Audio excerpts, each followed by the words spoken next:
জিলহজ মাস, যে মাসে গোটা পৃথিবী থেকে কোটি কোটি আল্লাহ পাকের বান্দা বান্দিরা কাবা শরীফে যাবার ইচ্ছা রাখলো, সেখানকার ক্যাপাসিটি হিসাবে নিতে না পেরে লক্ষ লক্ষ মানুষ আল্লাহর কাবা শরীফে গিয়ে এই মাসে গিয়েই জড়ো হয় হজের জন্য। হজের ফরজ হলো তিনটি, হজের ফরজ হলো তিনটি। এক নম্বর ফরজ জিলহজ মাসের ৮ তারিখ ইহরাম করে মিনায় যাওয়া। জিলহজের ৯ তারিখ সারাটা দিন আরাফার ময়দানে অবস্থান করা, উকুফে আরাফা, ইয়াউমে আরাফা, আরাফায় থাকা আর তাওয়াফে জিয়ারাত, এই তিনটা হলো হজের ফরজ। এটা হলো সেই রহমতের মাস। আল্লাহ পাক আমাদের করে রহমতের মাহফিলে বসিয়েছে, এমন একটা জায়গা আল্লাহ পাক আমাদের করে বসার সুযোগ করে দিয়েছে। সিয়াসিতার কিতাব নাসাই শরীফে এসেছে ৫৪৪১ নম্বর হাদিস শরীফে এসেছে, আন্না রাসূলুল্লাহ সাল্লাল্লাহু আলাইহি ওয়াসাল্লাম খরাজা আলা হালকাতিন মিন আসহাবিহি, নবী পাক সাল্লাল্লাহু আলাইহি ওয়াসাল্লাম সাহাবাদের একটা হালকার পাশ থেকে হেঁটে হেঁটে চলে। হালকা, হালকা মানে হলো জামায়ে, হালকা মানে হলো জামায়ে। সাহাবারা দল বেঁধে নবী পাক পাশ থেকে যেতে গিয়ে দাঁড়িয়ে জিজ্ঞাসা করলে, কি ব্যাপার সব দল বেঁধে কি করছো? সাহাবা জবাব দিলেন, হলো জালাসনা নাদুল্লাহ ওয়া নাহমাদুহু আলা মা হাদানা লিদীনিহি ইয়া রাসূলুল্লাহ সাল্লাল্লাহু আলাইহি ওয়াসাল্লাম। হুজুর, আমরা বসে বসে আল্লাহর হামদ, আল্লাহর তারিফ, আল্লাহর প্রশংসা করছি। কেন? আল্লাহ পাক তানার দ্বীনে ইসলামকে পাঠিয়ে আল্লাহ আমাদের করে হেদায়েত দিয়েছেন। বলুন না সুবহানাল্লাহ। ওয়া মান্না আলাইনা বিকা, ও মান্না আলাইনা বিকা ইয়া রাসূলুল্লাহ সাল্লাল্লাহু আলাইহি ওয়াসাল্লাম। হুজুর, আল্লাহ পাক আপনাকে আমাদের মধ্যে পাঠিয়ে তিনি তার রহমতটাকে আমাদের উপর দিয়েছেন। বললেন আলহামদুলিল্লাহ, আল্লাহ আমার নবীকে রহমত করেছেন। কুরআন শরীফ সূরা আম্বিয়া ১০৭ নম্বর আয়াত আল্লাহ জিকির করেছে, ওমার সাল্লাকা ইল্লা রাহমাতাল লিল আলামিন। আল্লাহ পাক আমাদের নবীকে গোটা আলামের জন্য আল্লাহ রহমত করে দিলেন। জোরে বলেন আলহামদুলিল্লাহ। নবী হলে রহমতের নবী, নবী হলে দয়া নবী। কুরআন শরীফও রহমত, কুরআন শরীফ ওটাও রহমত। নবী রহমত গোটা আলামের জন্য, আল্লাহ কুরআন রহমত আল্লাহ করেছে মুমিনের জন্য। ওয়ানানজিলু মিনাল কুরআনি মা হুয়া শিফা ওয়া রাহমাতুল লিল মুমিনিন।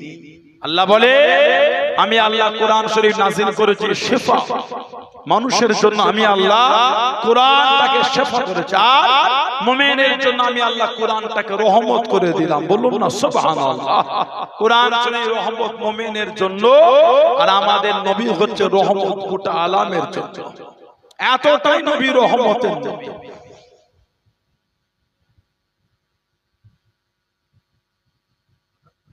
নবী পাক আল্লাহ এতটাই রহমতের নবী করেছে, এতটাই নবী আমার নবীকে দয়া নবী আল্লাহ পাক বানিয়েছে।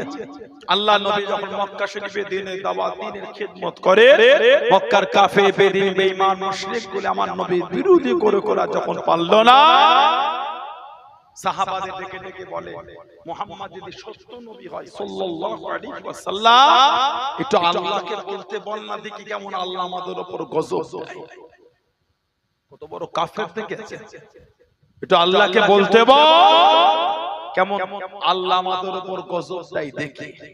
আল্লাহ পাক আমার নবীকে কোরআন শরীফের আয়াতে সান্তনা দিয়ে দিলেন। কোরআন শরীফ সূরা আনফাল ৩৩ নম্বর আয়াত আল্লাহ জিকির করে দিলেন, ওমা কাল্লাহু লিউযিবকুম ওয়া আনতা ফীহিম।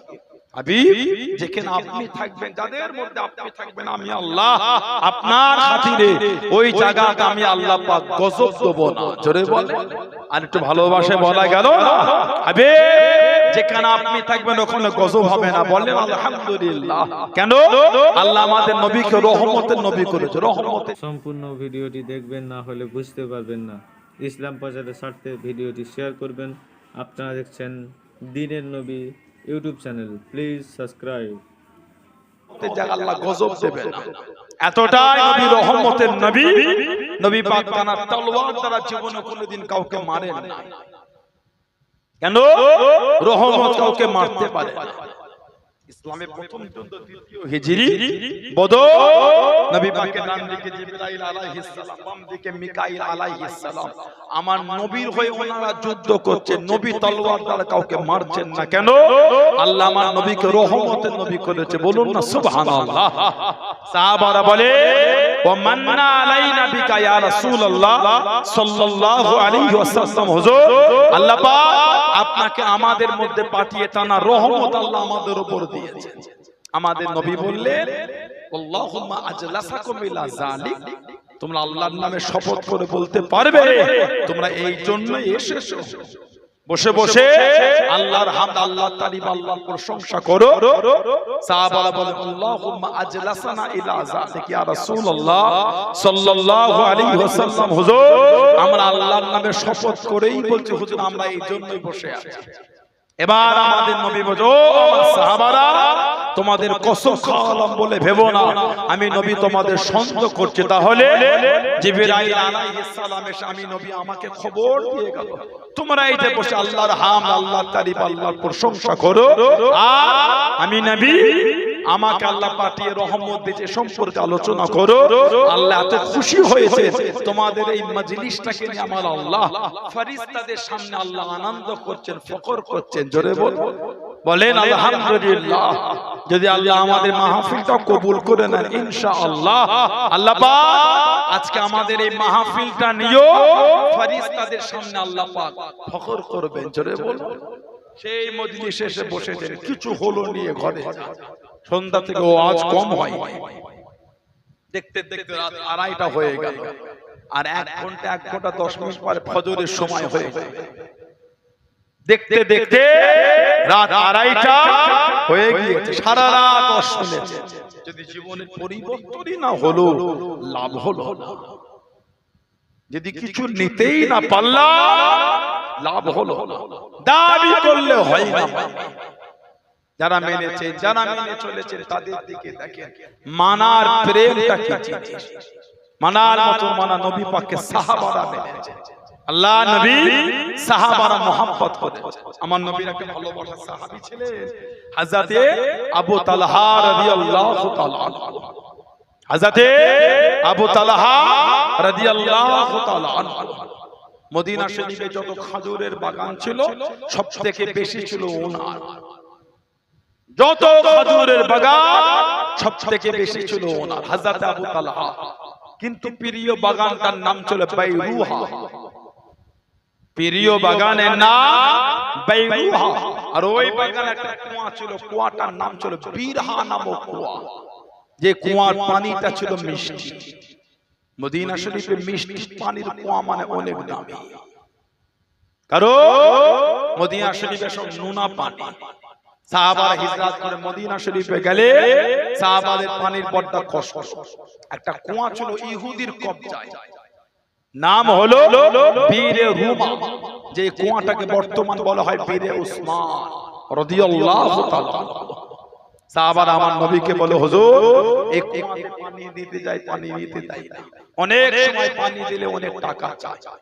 আল্লাহ নবী নববী শরীফে সাহাবাদের ডাকলেন, তোমাদের মধ্যে কেউ আছো এই কুয়াটা কিনে আজাদ করবে? যে এই কুয়াটা কিনে আজাদ করবে আমি রাসূল বলে দিলাম সেজন্য নিজের জান্নাতটা দুনিয়া থেকে কিনে ফেললো। হযরত উসমান ইবনে আফফান দাঁড়িয়ে বলে হুজুর আমি ওই কুয়াটা কিনব। আমার নবী মাঝে মাঝে বলতেন আমার একটাই সাহাবী দুনিয়া থেকে দুবার, কোন বর্ণনায় দুনিয়া থেকে 3 বার জান্নাতটা কিনেছে, উনি হলেন আমার উসমান। বললেন না সুবহানাল্লাহ। হযরতে আবু তালহা রাদিয়াল্লাহু আনহু ওই বিরহা নামক কুয়া, বাইরুহা নামক বাগান, ওই বাগানটা ছিল নববী শরীফের উল্টো দিকে। আল্লাহ নবী নববী শরীফ থেকে বার হয়ে গেলেন, আল্লাহ নবী নববী শরীফ থেকে বার হয়ে বাইরুহা নামক বাগানে চলে গেলেন। ও যুবক, ও আমার মুরব্বি বাজানেরা, মায়েরা, বোনেরা, মাগিরা, আল্লাহ নবী ওই বাইরুহা নামক বাগানে চলে গিয়ে আল্লাহ নবী বিরহা নামক কুয়ার কাছে গিয়ে দাঁড়িয়ে গিয়ে নিজে হাতে কুয়ার পানি তুলে সময় ওই পানি নিয়ে ওযু বানাবে, অনেক সময় ওই গাছের নিচে আরাম করে গাছের পাকা পাকা খাজুরগুলি নিজে কাঁধে পেনে পেনে ভক্ষণ করবে। ও যুবকেরা, আল্লাহ নবী নববী শরীফে ওয়াজ করেন, আল্লাহ নবী সাহাবাদেরকে বয়ান করেন, আল্লাহ পাক কোরআন শরীফের আয়াতটা নাযিল করেন। কোরআন শরীফ ৩য় নম্বর সূরা সূরা ইমরানের ৯২ নম্বর আয়াত আল্লাহ পাক নাযিল করে দেন, লান তানালুল বিররা হাত্তা তুনফিকু মিম্মা তুহিব্বুন। হযরত আবু তালহা দাঁড়িয়ে গেলেন, ইয়া রাসূলুল্লাহ হাবিবাল্লাহ, ইয়া রাসূলুল্লাহ হাবিবাল্লাহ, আল্লাহ পাকের নবী হুজুর আমি মাফ করুন, গুস্তাখিটা ক্ষমা করুন, আমি আবু তালহা আমার খেজুরের বাগান খারাপ, আল্লাহ রাসূল আপনার কাছে দান করে দিলাম। জোরে বলুন সুবহানাল্লাহ, একটু জোরে বলুন সুবহানাল্লাহ। হুজুর আমার এই খেজুরের বাগান হুজুর আল্লাহর রাস্তায় আপনার কাছে দান করে। আল্লাহর রাসূল বলে, আবু তালহা তোমার তো আরো বাগান আছে, আরো বাগান, এই মালটাই তোমার প্রিয় কেন? ইয়া রাসূলুল্লাহ, হুজুর আমার এত বাগান আছে, কোন বাগানে আপনি যান না, এই বাগানটাতে আপনি যান। হুজুর শুধু যান না, ওই বিরহা নামক কুয়ার পানি নিজে হাতে তুলে পান করে, এর থেকে আমার জীবনে আনন্দ আর কিছু হতে পারে না। বাগান আমার হলো, আপনি তো আপনার নিজের মনে করেন, বলুন না সুবহানাল্লাহ। আল্লাহ পাক কোরআন শরীফের আয়াত দিলেন সূরা আলে ইমরানে, লান তানালুল বিররা হাত্তা তুনফিকু মিম্মা তুহিব্বুন। ততক্ষণ পর্যন্ত কেউ কামেলে মুমিন হতে পারবে না যতক্ষণ তার সবথেকে প্রিয় মাল আল্লাহর রাস্তায় ব্যয় না করে দিতে পারছে। হুজুর আমার যত সম্পদ আছে এই মালের মতন প্রিয় নয়, হুজুর ওই মাল আল্লাহর রাস্তায় আপনার কাছে দান করে দিলাম। জোরে বলুন, আর একটু ভালোবাসায় বলা গেল না? এই যে আমাদের সমাজে এত ওয়াকফের সম্পত্তি, হাজার হাজার দিকে সম্পত্তি, খালি বাংলায় ওয়াকফ প্রপার্টি আছে ৮০ থেকে ৮২ হাজার একর, ৮০ থেকে ৮২ হাজার একর সম্পত্তি খালি বাংলায় আছে, ওয়াকফের সম্পত্তি। ভারত জুড়লে তো অনেক। সুপ্রিম কোর্টের আপনার লয়ার চিফ জাস্টিস পরিবর্তন হয়ে গেল, সুপ্রিম কোর্টে বিচারপতি পাল্টে গেল, নতুন যিনি এলে সে শুনে যে এখনো রায় হয়নি। কিছু কিছু নিউজ চ্যানেলে বার হচ্ছে যে এখনো উকিলটা আছে, যিনি চিফ জাস্টিস যিনি আছেন, ওনার পিছনে সিআইডি সিবিআই সব লাগিয়ে দেয়া হচ্ছে, কারণ যাতে উনি এই ওয়াকফ সম্পত্তির পক্ষে উনি যেন রায় টানা দিয়ে দেয়। চতুর্দিকে একটা অশান্তি ছাড়া দ্বিতীয় কিচ্ছু না। কিছু কিছু ভিডিও নেটে আসছে, বল্টু জাতীয় মসজিদ মাদ্রাসাগুলোকে গুড়িয়ে দেওয়া হচ্ছে, কত মাদ্রাসায় সিল করে দিয়েছে, কারণ দাবি করছে কোন ওয়াকফের সম্পত্তি না জবরদখল। 200 বছর 300 বছর 150 বছর ধরে এটা ওয়াকফ হিসাবে ব্যবহার হয়ে আসছে। এখন যদি আপনি বলে 500 বছরের এই জমিটার দলিল আমাকে দেন, সবকিছু যুক্তি ছাড়া দ্বিতীয় কিচ্ছু না। কথা ঠিক বলছে না ভুল বলছে? যত জুলুম মুসলমানদের উপরে, যত অত্যাচার, বলে আজ এত মাস ধরে গাজা প্যালেস্টাইনে, আজকে এত মাস ধরে ইসরায়েল হামলা চালালো, কেউ ইসরায়েলকে থামালো না। সপ্তাহখানে ইরান খালি ওষুধ দিয়েছে, ওতেই গোটা পৃথিবী চিকবিগিয়ে উঠেছে। চলো শুরু হয়ে গেছে। গতকালকে আমেরিকা আপনার যে কূটনৈতিক যে সিস্টেমটা আছে সেটা লঙ্ঘন করে আমেরিকা গায়ের জোর দেখিয়ে ডোনাল্ড ট্রাম্প ইসরায়েলের উপর হামলা করেছে, কোনো কারণ ছাড়া। ইরান তো ইসরায়েলে হামলা করেনি, ইসরায়েল তো ইরানে প্রথম হামলা করেছে। তার মানে আমেরিকা এদের দ্বারা ছোট ছোট দেশগুলোকে দ্বারা মুসলিম শক্তিশালী দেশগুলিকে কমজোর করার জন্য নিজে আগে লাগছে না, অন্যদের দিয়ে লাগাচ্ছে। তুই ওকে দুগা মান না, ও তোকে মারতে আমি তখন কেটে আটকাবো তোকে। এই হচ্ছে আমেরিকার প্ল্যান। কদিন আগে পাকিস্তান গায়ের জোর দেখাতে গেছিল আমাদের দেশের সাথে। ওইটুখানে দেশ 140 কোটির সাথে পারবে বলে মনে হয়? দুদিনেই লেজ গুটিয়ে গেছে পাকিস্তান। ওখান থেকে ডোনাল্ড ট্রাম্প ওখান থেকে ভাষণ দিচ্ছে, সিজফায়ার করে দিল। বলে এটা আমার দেশ ভারতবর্ষের জন্য লজ্জা, এটা ভারতের জন্য লজ্জা। এই ডোনাল্ড ট্রাম্প এই মাঝখানে দাঁড়িয়ে কলকাঠি নাড়ছে। পাকিস্তানের ওই কি নাম সেনা প্রধানের নাম আসিফ মুনির নাকি না, সে আবার দাবি করেছে ডোনাল্ড ট্রাম্পকে নোবেল প্রাইজ। কারণ যেভাবে গোটা পৃথিবীতে শান্তি ফিরাচ্ছে, তাই ইরানে আবার দেখছি ইরানে হামলার পরে ডোনাল্ড ট্রাম্পের প্রশংসা চলছে নেটে। ওই ডোনাল্ড ট্রাম্প গত মাসখানেক আগে ভারতবর্ষের 350 মতন মানুষকে চোরের মতন হাতে বেরিয়ে দিয়ে চেন দিয়ে পায়ে চেন দিয়ে চোরের মতন টেনে টেনে ফ্লাইটে তুলে দেশে পাঠিয়েছে। লজ্জা লাগে না ওই আমেরিকার গুণগান গাইতে?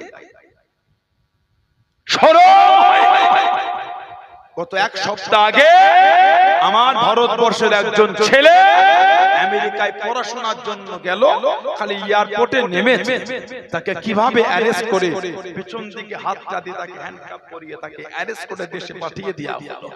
সেই আমেরিকা মুসলিম একটা দেশে হামলা করলো বলে মুসলিমের বিরোধী করতে হবে।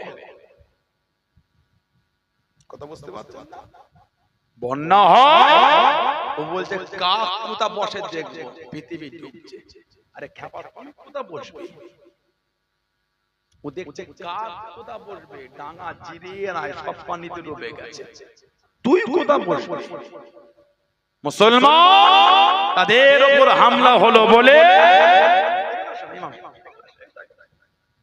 তাদের উপর হামলা হলো বলে আজকে আমেরিকা আবার ভালো হয়ে গেল। আমেরিকা আবার ভালো হয়ে গেল কেন? মুসলমানকে মেরেছে।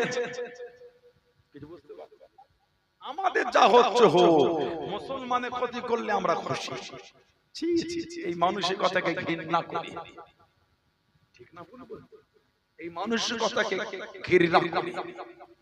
আমেরিকা তো নিজের কিছু লোকে ধার করে দাদাগিরি দিয়ে চালাচ্ছে।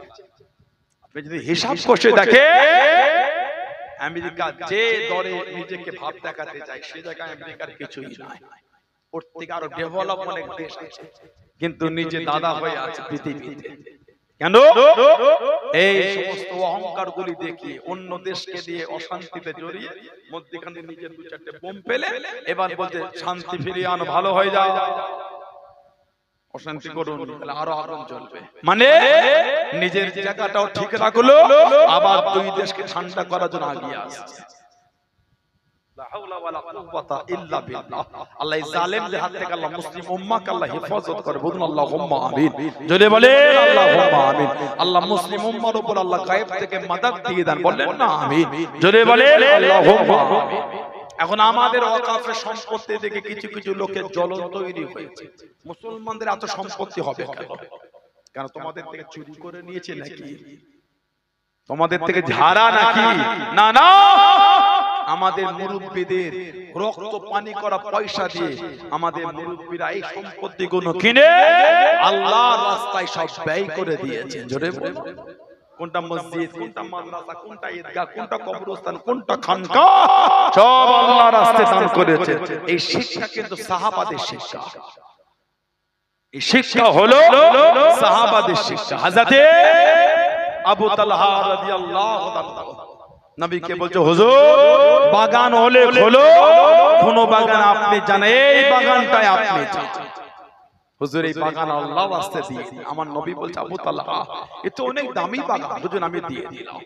আল্লাহর রাসূল বলে, আবু তালহা তোমার এই দান আল্লাহর দরবারে জমা হয়ে গেল। জোরে বলো। আল্লাহ রাসূল সাল্লাল্লাহু আলাইহি ওয়াসাল্লাম বলে, আবু তালহা আমি নবী তোমার হাতে ফিরিয়ে দিলাম, তুমি তোমার গরীব আত্মীয়দের মধ্যে এই বাগানটা বন্টন করে দাও।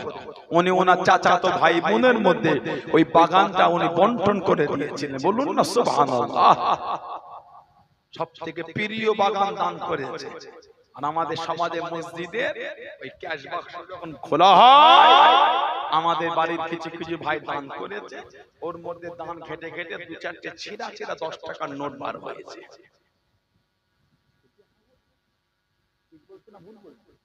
ছিঁড়া ছিঁড়া 20 টাকার নোট কে দিল? জেনো দেয় না, ভূতও দেয় না, আমাদের মধ্যে কেউ দিয়েছে। আহা, পারলে ছিঁড়া নোটটা মসজিদে দিতে পারলে কোনদিন ভেবে দেখেছে আল্লাহ যদি কিয়ামতে আমাদের আমলনামাগুলো ফিরিয়ে দেয়, এ নামাজ, এ রোজা, এ হজ তোমার নসিবে নাজাত নাই। ভালো আমল থাকলে জোগাড় করে আনো, এই ইবাদতে তোমার নসিবে নাজাত নাই। মনে হয় আপনাদের কিয়ামতে ভালো ইবাদত জোগাড় করতে পারবো? তাহলে ছিলা ছিলা নোট মসজিদে দিল কে? যেই নোটটা বাজারের কেউ নাই না, ওই নোটটা আমাদের বাড়ি কিছু কিছু ছেলে মসজিদের বাক্সই ফেলে। আস্তাগফিরুল্লাহ, বললেন নাউযুবিল্লাহ। আহা, সাহাবাদের প্রেম। আল্লাহ নবীর একটা সাহাবী ছিলেন, ওনার নাম ছিল হযরতে আবু লুবাবা রাদিয়াল্লাহু তাআলা। ওনার একটা খেজুরের গাছ নবী পাকের একটা এতিম সাহাবীর বাগানে, বাইহাকি শরীফে এসেছে। নবী পাকে এতিম সাহাবীর বাগানে পড়ে গেল। নবী পাকের এতিম সাহাবী আসো বললেন, উনি বাগানটা গাছটা দিল না। নবী পাকের দরবারে বিচার, হুজুর আবু লুবাবা তোমার এই খেজুরের গাছ আমার বাগানে এত বললাম, ওনাকে দিল না। নবী বলে, ডাকো আবু লুবাবা। নববী শরীফে ডাকা হলো, এই আবু লুবাবা, ওই খেজুরের গাছটা তুমি আমার এতিম সাহাবীকে দিয়ে দাও। হুজুর আমি দেব না। কিছু টাকা হলো না, হুজুর আমি দেব। আল্লাহর রাসূল বলেছে, আবু লুবাবা তুমি যদি এই গাছটা দিয়ে দাও, আমি নবী কথা দিলাম আল্লাহর জান্নাতে তুমি একটা ফলওয়ালা খেজুর গাছ পাবে। যারা বলবে না সুবহানাল্লাহ।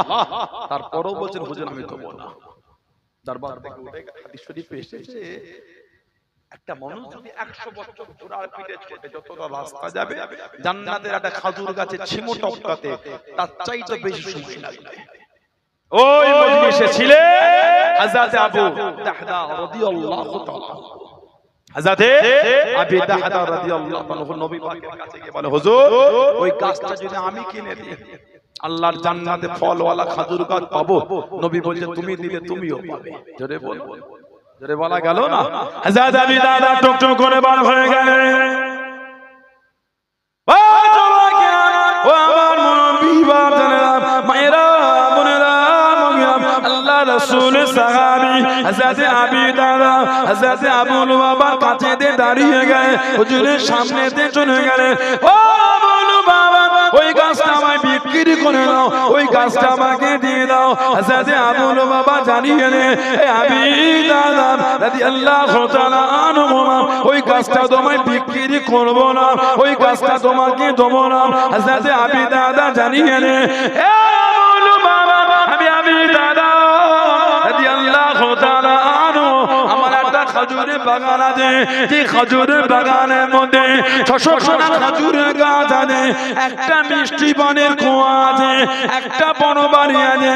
তুমি যদি গাছটা আমাকে দিয়ে দাও, আমি আবু দাহদা গোটা বাগান তোমায় দিয়ে দেবো। ও আবু দাহদা, তুমি কি সত্য বলো?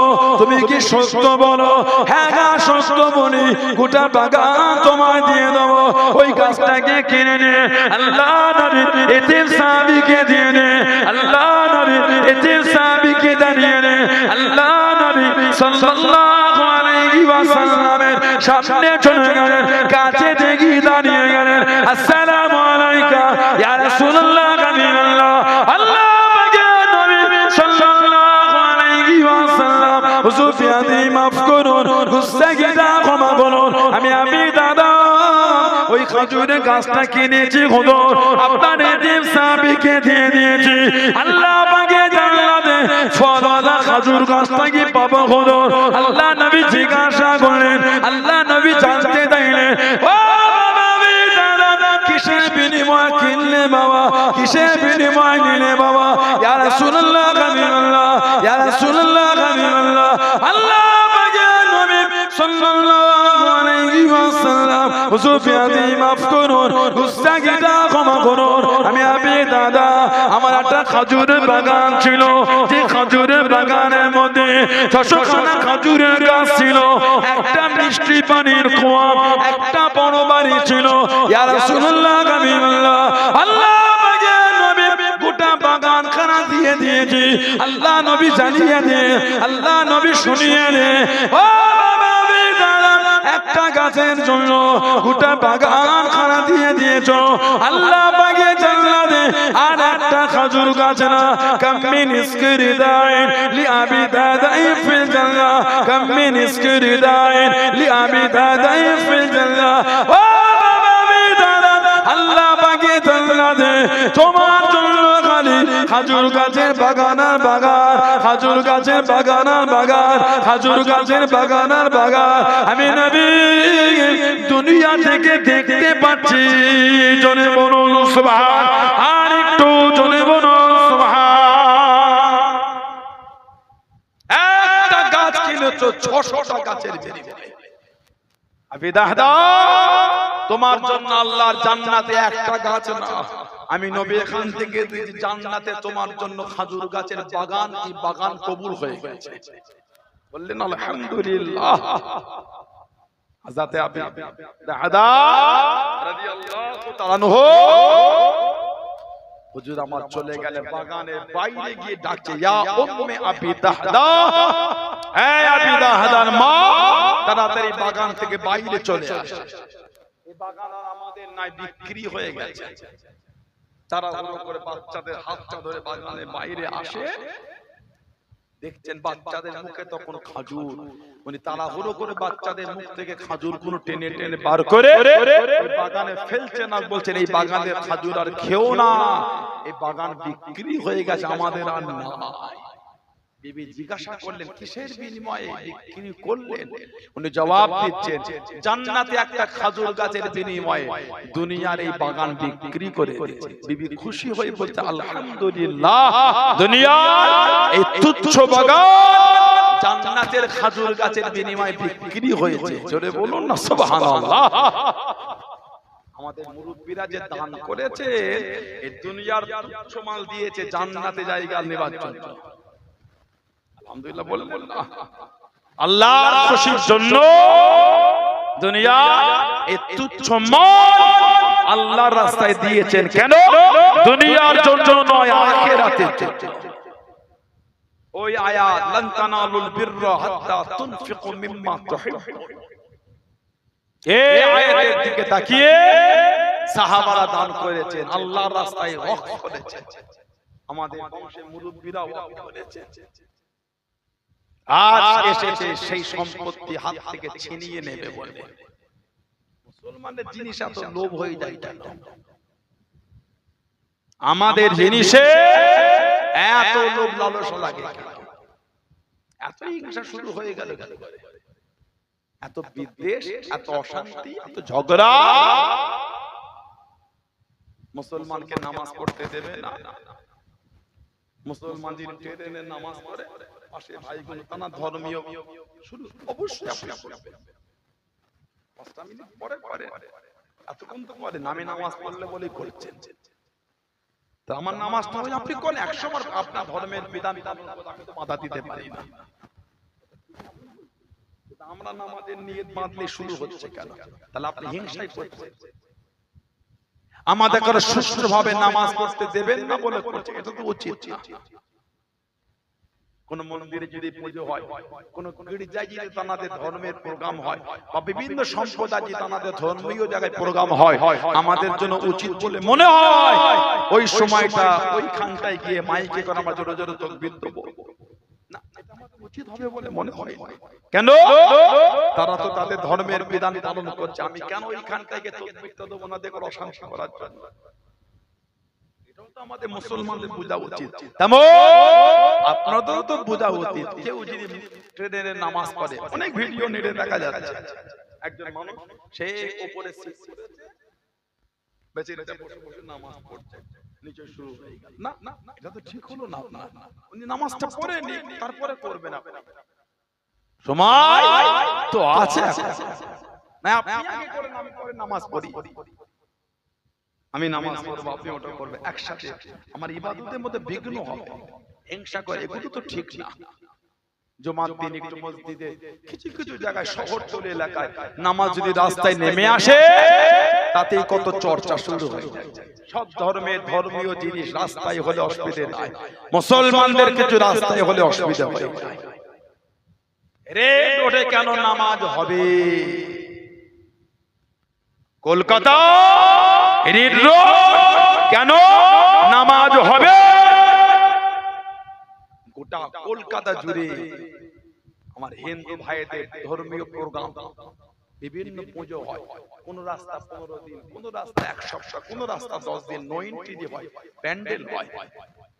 আমাদের তো কোনদিন জ্বলন হয় না, কিছু বলিও না, বলা উচিত না, আমাদের ধর্মের বিধান তা না পালন করবে। বিভিন্ন সম্প্রদায়ের প্রোগ্রাম রাজপথে হলেও মুসলমানদের নামাজ হবে না, এই বিচারে তাদের তো উচিত না। এই হলো মানসিকতা। তবে জানবে যারা ইসলামকে চাপতে চায়, আল্লাহ কিন্তু আমাদের কাছে ওয়াদা করেছে, ইন্নাদ দীনা ইনদাল্লাহিল ইসলাম, আমি আল্লাহ আমার তরফ থেকে একটাই মাত্র মনোনীত পছন্দনীয় দিন, যেই দিনটা হলো দ্বীনে ইসলাম। জোরে বলে, আজ জোরে বলা গেল না, কালো ইসলাম জিন্দা ছিল, আজও ইসলাম জিন্দা, কিয়ামতের সকাল পর্যন্ত ইনশাআল্লাহ ইসলাম জিন্দা থাকবে। জোরে বলে, আর একটু জোরে বলা গেল না। কাউকে দিয়ে 3টে কোরআন শরীফের পৃষ্ঠা ছিঁড়িয়ে পুড়িয়ে দিলে ইসলাম মিটে যায় না। কাউকে দিয়ে এটা নেশা করিয়ে একটা কোরআন শরীফকে আগুনে ফেলে পুড়িয়ে দিলে ইসলাম মিটে যায় না। আল্লাহ যে কোটি কোটি মানুষের অন্তরে 30 পারা কোরআন শরীফ আল্লাহ জমা করে রেখে দিয়েছে, এই তো জমা হয়ে বসে আছে। আমাদের ভাইদের মতো কোটি কোটি হাফেজের অন্তরে আল্লাহ 30 পারা কোরআন শরীফ জমা হয়ে আছে। একদিক থেকে মুছাবে, একদিক থেকে হাফেজরা তিলাওয়াত করবে, আলেমরা কোরআন শরীফ আবার নতুন করে লিখে ফেলবে। জোরে বলো সুবহানাল্লাহ। আল্লাহ আমাদের কাছে ওয়াদা করেছেন, ইন্না নাহনু নাযালনা যিকরা, নিশ্চয় আমি আল্লাহ ইহাকে নাজিল করেছি, ওয়া ইন্না লাহু লাহাফিজুন, নিশ্চয় আমি আল্লাহ কোরআনের হেফাজতটা আমি আল্লাহই করব। বলবেন আলহামদুলিল্লাহ। আপনি কি মিটাবেন? যদি দিন মিটার হতো সেদিন মিটে যেত। যেদিন আমার নবীর সঙ্গে বেশি সাহাবা ছিল না, ও যুবকেরা, ও আমার মুরব্বিরা, মায়েরা, বোনেরা, মুগিরা, আল্লাহ নবী ইসলামে প্রথম যুদ্ধে বার হয়ে গেলেন, আল্লাহ নবী দ্বিতীয় হিজরিতে চলে গেলেন, বদরের ময়দানে চলে গেলেন, মাত্র 313 জন সাহাবা, মাত্র 2টি ঘোড়া, আল্লাহ নবী সেজদায় পড়ে কাঁদতে লেগেছে, জার জার হয়ে কাঁদে। ও নবী আল্লাহ, আজকে দিনে যদি ঘিরে যায়, দিন মানার আর কেউ থাকবে না, ইসলাম মানার কেউ থাকবে না, কোরআন মানার কেউ থাকবে না। ও নবী আল্লাহ, ইসলামের ঝান্ডা তোলার কেউ থাকবে না, আল্লাহ আপনার ওয়াহদানিয়াত মানার কেউ থাকবে না, আমি নবী আমাকে মানার কেউ থাকবে না। ও নবী আল্লাহ, আজকে দিনে যদি ঘিরে যায়, দিন মানার কেউ থাকবে না। নবী জার জার হয়ে কাঁদে, চোখে পানি ফেলে ফেলে কাঁদে। হযরত মিকদাদ ইবনে আমর, হযরত মিকদাদ ইবনে আমর আল্লাহ নবীর কাছে দেখি দাঁড়িয়ে গেলেন, আল্লাহ নবীর পাশে দেখি দাঁড়িয়ে গেলেন। ইয়া রাসূলুল্লাহ, হাবিবাল্লাহ, ইয়া রাসূলুল্লাহ, হাবিবাল্লাহ, আল্লাহ পাকের নবী সাল্লাল্লাহু আলাইহি ওয়াসাল্লাম, হুজুর আমি মাফ করুন, গুস্তাখিটা ক্ষমা করুন। আল্লাহ পাকের নবী, আমরা আপনাকে মুসা নবীর উম্মতের মতো বলবো না, মুসা নবীর উম্মতের মতো শোনাবো না। ও নবী মুসা, তুমি আর তোমার আল্লাহ ফিরাউনের বিরুদ্ধে যুদ্ধ করো, ফিরাউনের বিরুদ্ধে যুদ্ধ করো, আমরা তোমার সাথে যাব না, আমরা তোমার সঙ্গী হব না। ইয়া রাসূলুল্লাহ, হাবিবাল্লাহ, আল্লাহ পাকের নবী, আমি মিকদাদ ইবনে আমর জানিয়ে দিলাম, শরীরের মধ্যে 1 ফোঁটা রক্ত থাকে, এই জমিন আপনাকে একা রেখে যাব না। জোরে বলুন সুবহানাল্লাহ। আর একটু মুসা নবীর উম্মত যেমন বলেছিল, হুজুর আপনি আর আপনার আল্লাহ ফেরাউনের বিরুদ্ধে যুদ্ধ করেন, আমরা যাব না। মিকদাদ ইবনে আবু নবীর পাশে দাঁড়িয়ে বলে, হুজুর আমরা আপনাকে ওই কথা বলবো না, শরীরে এক ফোঁটা রক্ত থাকা পর্যন্ত আপনাকে এই জমিনে আমরা রেখে যাচ্ছি না। জোরে বলুন। আর একটু ভালোবাসায় বলা গেল না, হযরতে আব্দুর রহমান ইবনে আওফ রাদিয়াল্লাহু তাআলা আমার নবী পাকের একটা ধনী সাহাবী ছিলেন। আমি কদিন আগে ওনার জীবনী দেখছিলাম, গোটা পৃথিবীর যিনি বর্তমান সবথেকে ধনী, এক নম্বর গোটা পৃথিবীর, তার থেকে 7 থেকে 8 গুণ সম্পত্তি বেশি আল্লাহ হযরতে আব্দুর রহমান ইবনে আওফ রাদিয়াল্লাহু আনহুকে আল্লাহ দিয়েছিলেন। এত ধনী, মক্কা শরীফে একটা জমিদার, ওনার আব্বাও জমিদার, উনিও জমিদার, মুসলমান হয়ে গেলেন। বড় সুবহানাল্লাহ।